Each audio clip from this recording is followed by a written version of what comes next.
ಪೂಜೆಗೆ ಅಂತ ರೋಸ್ ತರ್ತೀವಿ, ಆ ರೋಸ್ ಆದ್ರೂ ಬಳಸ್ಕೋಬಹುದು. ಅಥವಾ ಈ ರೀತಿ ಪನ್ನೀರ್ ರೋಸ್ ಅನ್ನ ತಗೊಂಡು, ಪನ್ನೀರ್ ರೋಸ್ ತುಂಬಾ ಸ್ಮೆಲ್ ಇರುತ್ತೆ, ನಾವು ಕೇಳಿದ್ರೆ ಕೊಡ್ತಾರೆ. ಈ ರೀತಿ ಪಿಂಕ್ ಕಲರ್ ಇರುತ್ತೆ, ಹರಡಿ ಇರುತ್ತೆ, ತುಂಬಾ ಚೆನ್ನಾಗಿರುತ್ತೆ ಸ್ಮೆಲ್ಲು. ಆ ಪನ್ನೀರ್ ರೋಸ್ ಅನ್ನ ತಂದು ನಾವು ಈಸಿಯಾಗಿ ಮನೆಯಲ್ಲೇ ನಾವು ಸುಲಭವಾಗಿ ಅಂಗಡಿಯಿಂದ ರೋಸ್ ವಾಟರ್ ತರೋದಕ್ಕಿಂತ ಮನೆಯಲ್ಲೇ ರೋಸ್ ವಾಟರ್ನ ರೆಡಿ ಮಾಡ್ಕೋಬಹುದು. ನಾನಿಲ್ಲಿ ಒಂದು 1/4 kg ಅಷ್ಟು ರೋಸ್ನ ತಗೊಂಡಿದ್ದೀನಿ. ಪನ್ನೀರ್ ರೋಸನ್ನ ತಗೊಂಡು ಅದ್ರ ಎಲೆ ಎಲ್ಲ ಈ ರೀತಿ ಬಿಡಿಸ್ಕೊಂಡಿದ್ದೀನಿ. ನೀಟಾಗಿ ಆ ಗೂಡೆ ಇಲ್ಲದೆ ಇರುವಾಗ ಹುಳ ಏನಾದ್ರು ಇದೆ ಅದೆಲ್ಲ ಕ್ಲೀನ್ ಮಾಡ್ಕೊಂಡು ರೋಸ್ ಎಲೆಗಳನ್ನ ಈ ರೀತಿ ಬಿಡಿಸ್ಕೊಂಡು ರೋಸ್ ಎಲೆಗಳನ್ನ 2 ರಿಂದ 3 ಸರಿ ನಾವು ಚೆನ್ನಾಗಿ ವಾಶ್ ಮಾಡ್ಕೋಬೇಕು. ಹೂವು ಬೆಳೆಯುವಾಗ ಪೆಸ್ಟಿಸೈಡ್ಸ್ ಎಲ್ಲ ಸ್ಪ್ರೇ ಮಾಡಿರ್ತಾರೆ. ಸೊ ಅದಕ್ಕೋಸ್ಕರ ನಾವು ರೋಸ್ನ ತಂದಾದ್ಮೇಲೆ ಅದನ್ನ 2 ರಿಂದ 3 ಸರಿ ಅಥವಾ 4 ಸರಿ ಚೆನ್ನಾಗಿ ನೀರಿಂದ ವಾಶ್ ಮಾಡಿ ಒಂದು ಪಾತ್ರೆಗೆ ಹಾಕಿಟ್ಕೋಬೇಕು. ಅದರಲ್ಲಿ ಎಕ್ಸ್ಟ್ರಾ ವಾಟರ್ ಇರೋದೆಲ್ಲ ಡ್ರೈನ್ ಆದ್ಮೇಲೆ ನಾನಿಲ್ಲಿ ರೋಸ್ ವಾಟರ್ನ ಮಾಡ್ಕೋತಾ ಇದ್ದೀನಿ. ನಾವು ನಾರ್ಮಲ್ ರೋಸಿಂದ ಆದ್ರೂ ಸಹ ರೆಡ್ ರೋಸಸ್ ಇಂದ ರೋಸ್ ವಾಟರ್ನ ಮಾಡ್ಕೋಬಹುದು. ಈ ರೀತಿ ಪನ್ನೀರ್ ರೋಸ್ ಇಂದ ಆದ್ರೂ ನಾವು ರೋಸ್ ವಾಟರ್ನ ಮಾಡ್ಕೋಬಹುದು. ಪನ್ನೀರ್ ರೋಸ್ ಕಮ್ ಅಂತ ಇರುತ್ತೆ, ಸ್ಮೆಲ್ ತುಂಬಾ ಚೆನ್ನಾಗಿರುತ್ತೆ. ನಾವು ಈ ರೋಸನ್ನ ಬಳಸ್ಕೊಂಡು ಗುಲ್ಕನ್ ಕೂಡ ಮಾಡ್ಕೋಬಹುದು, ತುಂಬಾ ಚೆನ್ನಾಗಿರುತ್ತೆ, ಘಮ್ ಅಂತ ಇರುತ್ತೆ ಟೇಸ್ಟ್. ನಾವು ಆ ಸ್ಮೆಲ್ ನೋಡ್ತಾ ಇದ್ರೆ ನಮ್ಗೆ ಗುಲ್ಕನ್ನೇ ತಿನ್ಬೇಕು ಅನ್ಸುತ್ತೆ, ಅಷ್ಟು ಚೆನ್ನಾಗಿರುತ್ತೆ ಆ ರೋಸ್ ಸ್ಮೆಲ್ಲು. ರೋಸಸ್ ಎಲ್ಲ ಅದರಲ್ಲಿರೋ ಎಕ್ಸ್ಟ್ರಾ ವಾಟರ್ ಎಲ್ಲ ಡ್ರೈನ್ ಆದ್ಮೇಲೆ ನಾನು ರೋಸಸ್ ಪೆಟಲ್ಸ್ ನ ತಗೊಂಡು ಒಂದು ಈ ರೀತಿ ಅಗಲವಾದ ಪಾತ್ರೆ ತಗೋಬೇಕು. ಪಾತ್ರೆ ತಗೊಂಡು ನಾನು ಇಲ್ಲಿ ಸ್ಟವ್ ಮೇಲೆ ಇಟ್ಕೊಂಡಿದ್ದೀನಿ. ಸ್ಟವ್ ಮೇಲೆ ಇಟ್ಕೊಂಡು ಆ ಪಾತ್ರೆನಲ್ಲಿ ರೋಸಸ್ನೆಲ್ಲ ಈ ರೀತಿ ಸುತ್ತು ಹಾಕೋತಾ ಇದೀನಿ. ನಾವು ಸೆಂಟರ್ಗೆ ಈ ರೀತಿ ಒಂದು ಬೌಲ್ನ ಇಟ್ಕೋಬೇಕು. ಆ ಬೌಲ್ ಸ್ವಲ್ಪ ವೆಯ್ಟ್ ಇರೋದು ತಗೊಂಡ್ರೆ ಒಳ್ಳೇದು. ನಾವು ನೀರ್ ಹಾಕಿದಾಗ ಅದು ಫ್ಲೋಟ್ ಆಗಬಾರ್ದು, ಆ ರೀತಿ ಸ್ವಲ್ಪ ವೆಯ್ಟ್ ಇರೋ ಬೌಲ್ನ ತಗೊಂಡು ಈ ರೀತಿ ಸೆಂಟರ್ ಅಲ್ಲಿ ಇಟ್ಕೋಬೇಕು. ಸೆಂಟರ್ ಇಟ್ಕೊಂಡು ಸುತ್ತೂ ಈ ರೀತಿ ರೋಸ್ ಪೆಟಲ್ಸ್ನೆಲ್ಲ ಹಾಕೊಂಡಿದ್ದಾದ್ಮೇಲೆ ಆ ರೋಸ್ ಪೆಟಲ್ಸ್ ಮೇಲೆ ನಾನಿಲ್ಲಿ ಒಂದು 1/4 ಲೋಟ ಅಥವಾ ಒಂದು ಅರ್ಧ ಲೋಟದಷ್ಟು ನೀರು ಹಾಕೋತಾ ಇದ್ದೀನಿ. ನೀರು ಹಾಕೊಂಡು ನಾವು ಸೆಂಟರ್ ಅಲ್ಲಿ ಬೌಲ್ ಇಟ್ಟಿದೀವಲ್ಲ, ಆ ಬೌಲ್ಗೆ ಯಾವುದೇ ನೀರೇನು ಹಾಕ್ಬಾರ್ದು. ಸುತ್ತೂ ರೋಸ್ ಪೆಟಲ್ಸ್ ಮೇಲೆ ನೀರು ಹಾಕ್ಬಿಟ್ಟು ಆ ಬೌಲಲ್ಲಿ ಒಂಚೂರು ನೀರು ಇಲ್ಲದೆ ಇರೋ ಹಾಗೆ ಕ್ಲೀನ್ ಮಾಡ್ಕೊಳ್ಳಿ.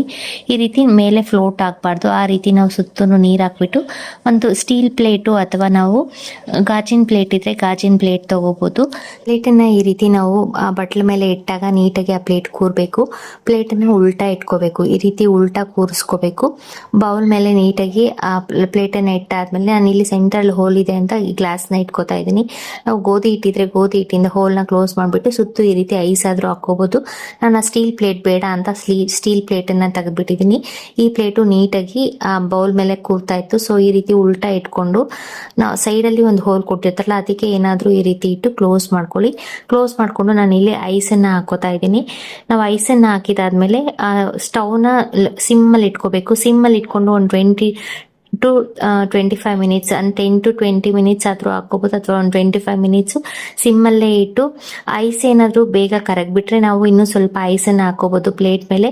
ನೋಡಿ ಆ ಪೆಟಲ್ಸ್ ಎಲ್ಲ ಕಲರ್ ಚೇಂಜ್ ಆಗೋವರೆಗೂ ನಾವು ಸಿಮ್ಮಲ್ಲೇ ಇಟ್ಕೊಂಡು ಚೆನ್ನಾಗಿ ಕುದಿಸ್ಕೋಬೇಕು. ಆ ಸ್ಟೀಮ್ ಕುದೀತಾ ಇರುತ್ತಲ್ಲ, ನೀರೆಲ್ಲ ಕುದ್ದು ಆ ಪ್ಲೇಟ್ ಮೇಲೆ ಆ ಹಾವಿ ಬಂದು ಮೇಲೆ ನಾವು ಐಸ್ ಹಾಕಿರ್ತೀವಿ. ಆ ಐಸ್ ಎಲ್ಲ ಕರಗ್ತಾ ಇದ್ದಾಗ ಆ ಸೆಂಟರ್ ಅಲ್ಲಿ ಆ ಬೌಲ್ಗೆ ಡ್ರಾಪ್ ಹೋಗಿ ಈ ರೀತಿ ನಮಗೆ ರೋಸ್ ವಾಟರ್ ರೆಡಿ ಆಗುತ್ತೆ. ಪ್ಯೂರ್ ರೋಸ್ ವಾಟರ್ ಅಂಗಡಿನಲ್ಲಿ ಸಿಗೋ ರೀತಿನೇ ನಾವು ಮನೆಯಲ್ಲಿ ಸುಲಭವಾಗಿ ರೋಸ್ ವಾಟರ್ನ ಮಾಡ್ಕೋಬಹುದು.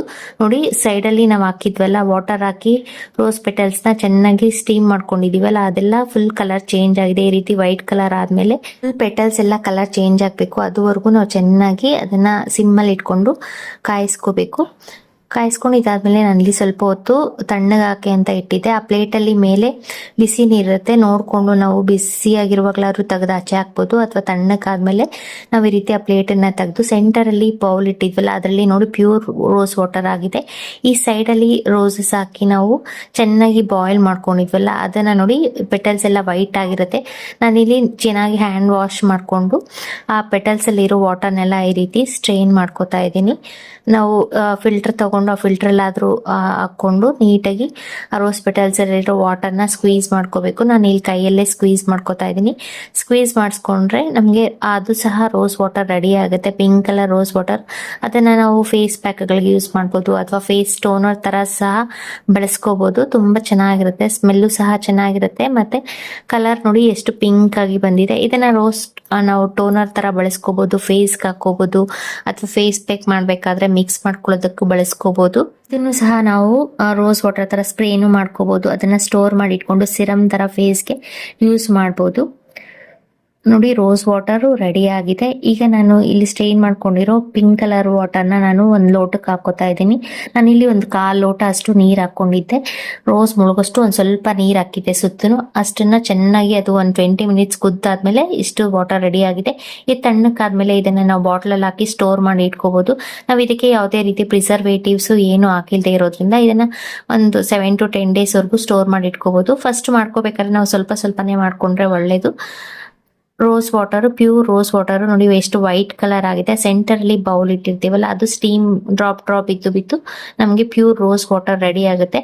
ಇದನ್ನ ಒಂದು ಸ್ಪ್ರೇ ಬಾಟ್ಲಲ್ಲಿ ಹಾಕಿ ನಾವು ಯೂಸ್ ಮಾಡ್ಬೋದು. ಇದು ಒಂದು ಚಿಕ್ಕದಾಗಿ ಒಂದು 2 ಲೋಟದಷ್ಟು ನಮಗೆ ರೋಸ್ ವಾಟರ್ ರೆಡಿ ಆಗಿತ್ತು. ಈ ರೀತಿ ನಾವು ಮನೆಯಲ್ಲೇ ಸುಲಭವಾಗಿ ಪ್ಯೂರ್ ರೋಸ್ ವಾಟರ್ನ ರೆಡಿ ಮಾಡ್ಕೋಬಹುದು. ರೋಸ್ ವಾಟರ್ ಮತ್ತೆ ಸಿರಮ್ ಅಥವಾ ಫೇಸ್ ಟೋನರ್ ಅಂತಾನೂ ಕರಿಬಹುದು ನಾವು. ಅದನ್ನು ಸಹ ನಾವು ಬಳಸ್ಕೋಬಹುದು ರೋಸ್ ವಾಟರ್. ಈ ರೀತಿ ನಾವು ರೋಸ್ ವಾಟರ್ನ ಮನೆಯಲ್ಲಿ ಸುಲಭವಾಗಿ ರೋಸ್ ಯೂಸ್ ಮಾಡ್ಕೊಂಡು ಯಾವುದೇ ಪ್ರಿಸರ್ವೇಟಿವ್ ಬಳಸ್ತೀರಾ ಮಾಡ್ಕೋಬಹುದು. ನಾನಿಲ್ಲಿ ರೋಸ್ ವಾಟರ್ನ ಈ ರೀತಿ ಸ್ಪ್ರೇ ಮಾಡಿ ತೋರಿಸ್ತಾ ಇದ್ದೀನಿ. ನಾನು ಮತ್ತೆ ಇನ್ನೊಂದು ಸ್ವಲ್ಪ ಮಿಕ್ಕಿರೋ ರೋಸ್ಗೆ ನೀರಾಗಿ ಕುದಿಸ್ಕೊಂಡು ಮತ್ತೆ ಒಂದು ಸ್ವಲ್ಪ ರೋಸ್ ವಾಟರ್ನ ರೆಡಿ ಮಾಡ್ಕೊಂಡಿದ್ದೆ. ರೋಸ್ ವಾಟರ್ನ ತುಂಬಾ ದಿನ ಸ್ಟೋರ್ ಮಾಡೋದಕ್ಕೆ ಅಂತ ಪ್ರಿಸರ್ವೇಟಿವ್ಸ್ ಎಲ್ಲ ಹಾಕಿರ್ತಾರೆ. ನಾವಿಲ್ಲಿ ಯಾವುದೇ ರೀತಿ ಪ್ರಿಸರ್ವೇಟಿವ್ ಬಳಸಿಲ್ಲ. ಪ್ಯೂರ್ ರೋಸ್ ವಾಟರ್ನ ಈಸಿಯಾಗಿ ಮನೆಯಲ್ಲೇ ಮಾಡ್ಕೋಬಹುದು. ಈ ವಿಡಿಯೋ ನಿಮ್ಗೆ ಎಲ್ಲರಿಗೂ ಇಷ್ಟ ಆದರೆ ಲೈಕ್ ಮಾಡಿ, ಶೇರ್ ಮಾಡಿ, ಸಬ್ಸ್ಕ್ರೈಬ್ ಮಾಡಿ. Thank you.